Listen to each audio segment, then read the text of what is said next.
ఇదంతా దేవుని బట్టి చెప్తున్నా. కృంగిపోయావా? నిరాశలోకి వెళ్ళావా? నిరుత్సాహపడ్డావా?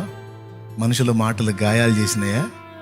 పట్టించుకుంటే గాయాలు ఎక్కువ అవుతాయి, దులిపై మానిపోతాయి. అర్థమైందా? గాయాలకు వెళ్ళి కాదు, గాయాలను గేయాలుగా మార్చే యేసు వైపు చూడు. స్తోత్రం, హల్లెలూయా. గాయాలన్నీ గేయాలుగా మార్చును నీకు యేసయ్యా, సాయమిచ్చి ఆయినిచ్చి కౌగిట దాచును మెస్సయ్యా. నా గాయాలన్నీ గేయాలుగా మార్చాడు, అందుకే ఆ పాట పాడుకున్నా, అనుభవించే పాడుకున్నా. నీ జీవితంలో కూడా నా తండ్రి అలాంటి కార్యాలు చేస్తాడు. నమ్మో, విశ్వసించు. చేయకపోయినా పర్వాలేదా? అవసరమైతే ఆ శ్రమలు అలా కంటిన్యూ అయినా అలా అనుభవిస్తా. ఎందుకంటే ఎన్ని బాధలైనా నీ హృదయంలో నా స్థానం నాకుందిగా చాలు.